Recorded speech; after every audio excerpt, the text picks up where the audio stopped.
कुछ लोगों ने सुना होता है कि यार सिंगापुर में बहुत ज़्यादा टैक्स है, ऐसा है वैसा है, तो ऐसा कुछ नहीं है भाई। सिंगापुर तो आप उसको भी आप एज ए लंप सम दे सकते हैं, एक साथ दे सकते हैं, प्लस एज वेल एज आप अपना इंस्टॉलमेंट में भी उसको पे कर सकते हैं। तो आप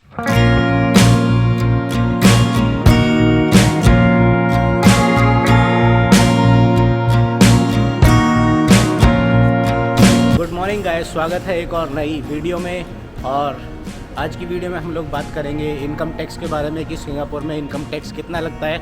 मैं अपने बारे में आपको कुछ बता दूं। मेरा नाम मनदीप सिंह है और मैं सिंगापुर में 4 साल से रह रहा हूं, तो मेरा भी ऑलमोस्ट 3 बार इनकम टैक्स कट चुका है।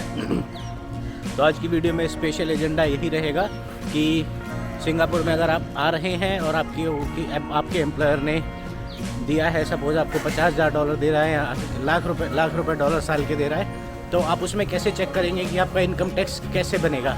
तो इसमें मैं आपको बताऊंगा, बने रहिए मेरे साथ वीडियो के एंड तक। तो गाइस, ये सामने स्कूल है और ये इतनी सी रोड पार कराने के लिए अंकल खड़ा हुआ है। और ये सिस्टम है भाई यहाँ का। स्कूल के बच्चों का तो ऐसे बिल्कुल ध्यान रखते हैं। स्कूल के आसपास कोई स्मोकिंग भी नहीं कर सकता, क्योंकि स्कूल के आसपास नो स्मोकिंग जोन होता है। अगर स्मोकिंग कर ली तो उसमें बहुत लंबा तगड़ा फाइन लगता है। और ये पार करने के लिए देखो गाड़ियाँ रुक जाती हैं सारी, अगर एक बंदा भी सामने से आ रहा है तो। और भाई साहब, यहाँ पे कई बार मतलब सड़क पे पुलिस वाला खड़ा होता है कैमरा लेके, ताकि लोगों का चालान कर सके कि कौन स्कूल के बच्चों के लिए नहीं रुक रहा है। मतलब तो स्कूल के बच्चों के लिए रुकना बहुत ज़रूरी है। स्मोकिंग नहीं कर सकते स्कूल जोन के आसपास में बिल्कुल भी।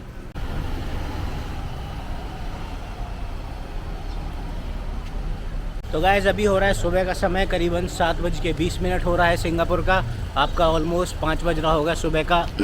और मैं अभी जा रहा हूँ ऑफिस में दिन भर अपनी ऐसी तैसी कराएंगे और उसके बाद शाम को मैं घर आऊँगा। उसके बाद मैं आपको बताऊँगा ऑनलाइन आप कैसे चेक कर सकते हैं इनकम टैक्स के बारे में। तो दोस्तों, मैं घुस रहा हूँ मेट्रो स्टेशन में और ये अंकल देख रहे हैं, ये पैसे मांगते रहते हैं हमेशा यहाँ पे चेयर लगा के। ये कुछ इंडियन दुकानें हैं यहाँ पे।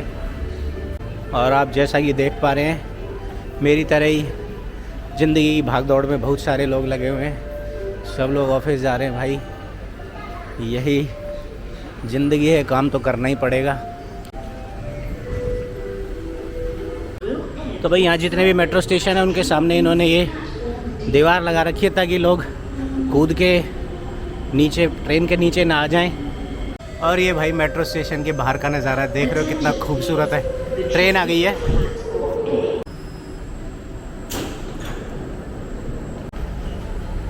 गाइस, मेट्रो से उतर गए और आप देख रहे हैं कितनी भीड़ उतरी है यहाँ पे।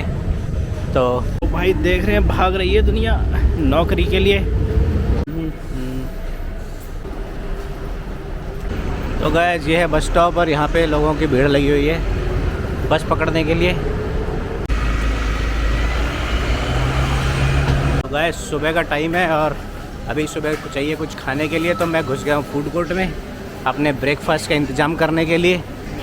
और ये फूड कोर्ट है, इसमें आगे एक इंडियन शॉप है, तो वहीं से हम कुछ ले लेंगे खाने के लिए। तो भाई, ये कुछ फूड कोर्ट है, इकोनॉमिक शॉप है, सस्ता ही मिलता है सब कुछ। इसमें इन्होंने क्या क्या बना रखा है, ये सुबह मटेरियल सारा ब्रेकफास्ट में मिल रहा है भाई। पूरी भी मिल रही है, पूरी भी खा सकते हैं आप। तो गाइस, मैंने कुछ सुबह का ब्रेकफास्ट ले लिया है। तो ये बेसिकली एक उत्पम है और एक डोसा है, साथ में इन्होंने कुछ दाल या सांभर का कुछ ऐसा मिक्सचर दिया है। तो ये मेरे को पड़ा है करीबन $4-4.5 के आसपास का। तो करीबन 250-300 रुपये के आसपास का ये सुबह ब्रेकफास्ट मुझे पड़ रहा है। इसको खा के जाऊँगा ऑफिस, शाम को ऑफिस से आऊँगा और उसके बाद मैं आपसे बात करूँगा इनकम टैक्स के बारे में। तो बने रहिए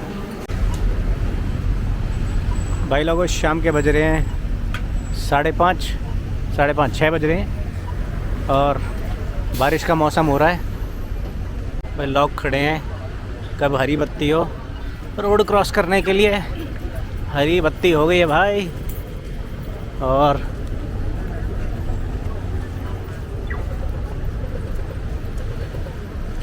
तो दोस्तों, सुबह से शाम हो गई है, अभी घर पे जाएंगे और घर पे जाके आपका हाथ मुंह धो के बाद मैं आपको बताऊंगा कि आप कैसे कैलकुलेट करेंगे इनकम टैक्स आपका सैलरी के हिसाब से कि कितना कटेगा।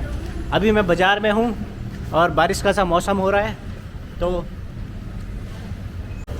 तो दोस्तों मैं आपको बता देता हूँ 3-4 इंपॉर्टेंट चीज़ें। तो सिंगापुर में जो सैलरी मिलती है वो महीने के बेसिस पे मिलती है, वीकली का कोई सैलरी का सिस्टम नहीं होता। दूसरा, जो आपका जो इनकम टैक्स होता है पूरे साल काम करेंगे, उसके नेक्स्ट ईयर अभी मार्च के आसपास आपका टैक्स कैलकुलेट हो जाता है। और टैक्स कैलकुलेट होने के बाद में गवर्नमेंट बोलती है कि आपको टैक्स रिटर्न फाइल करना है। टैक्स रिटर्न फाइल अगर आप आपका कुछ रिटर्न नहीं है या फिर अगर आपको कुछ क्लेम नहीं लेना, तो उस केस में आपका जो रिटर्न है वो ऑटो सबमिट हो जाता है। और उसके बाद मेरे हिसाब से मई और जून के आसपास आपका जो पिछले साल का जो इनकम टैक्स होता है वो कैलकुलेट होता है। तो आपकी जो इनकम टैक्स की जो स्टेटमेंट आती है वो मई और जून के आसपास में आती है।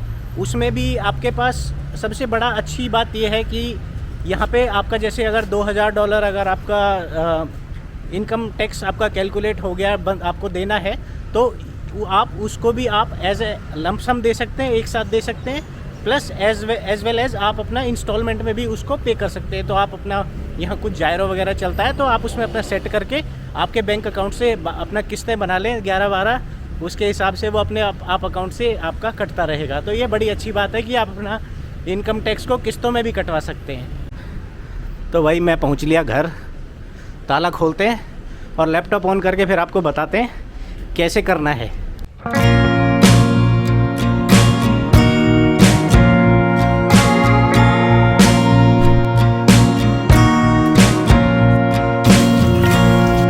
अपना कंप्यूटर लैपटॉप ऑन कर लिया और अब हम चलते हैं सीधा गूगल क्रोम पे बिना टाइम वेस्ट करे हुए, और वहाँ पे जाके हम कैलकुलेट करते हैं, आपको बताते हैं कि इनकम टैक्स आप कैसे कैलकुलेट करेंगे। तो चलते हैं सीधा गूगल क्रोम पे।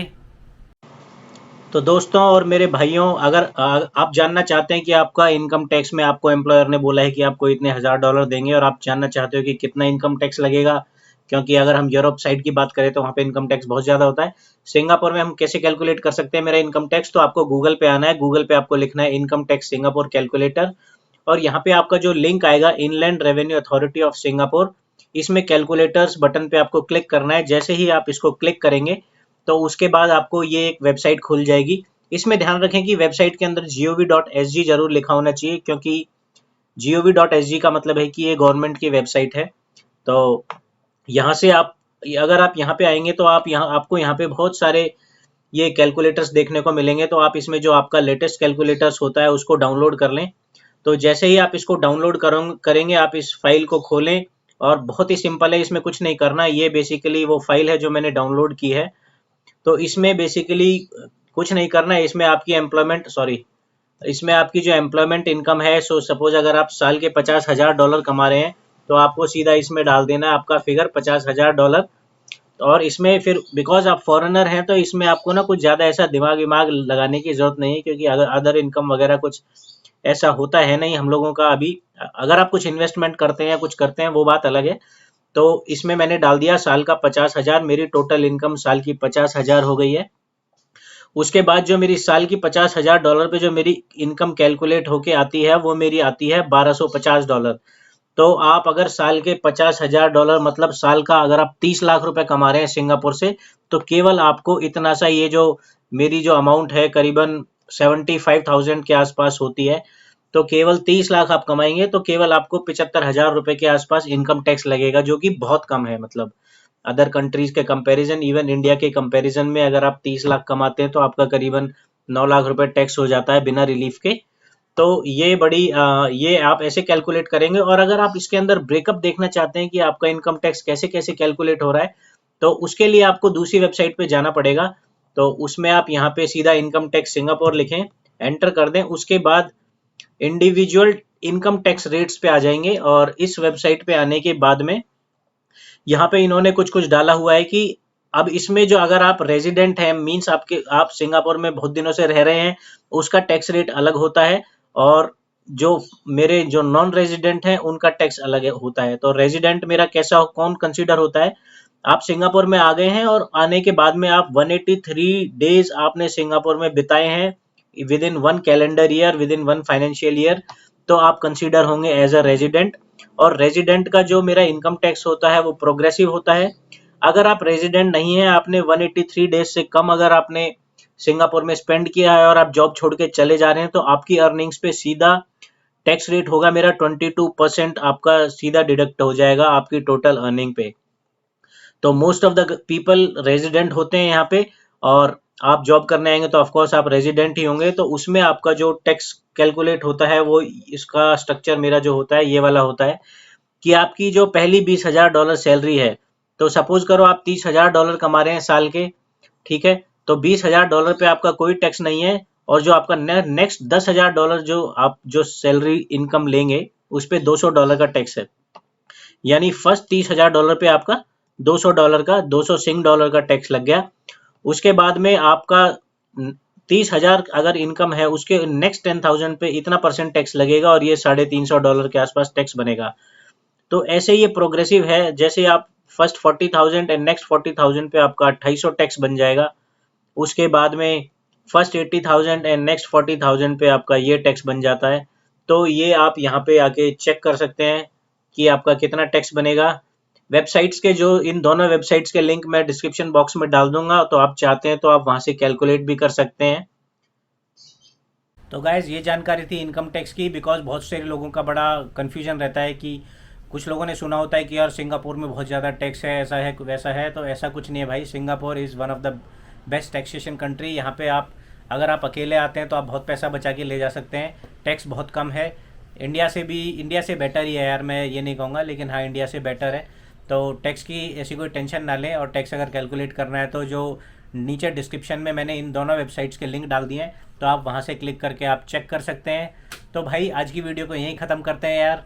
तो आप अपना ध्यान रखें, और आपको अगर कोई भी प्रॉब्लम है, कुछ भी अगर जानकारी चाहिए, तो आप कमेंट बॉक्स में पूछ सकते हैं सिंगापुर के बारे में। तो until then bye bye, take care. अगर हाँ आपने चैनल को सब्सक्राइब नहीं किया तो भाई कोई दिक्कत नहीं, आराम से सब्सक्राइब कर लेना, बस थोड़ी मौज मस्ती करते रहो यार। Okay then, until bye bye, take care, जय हिंद।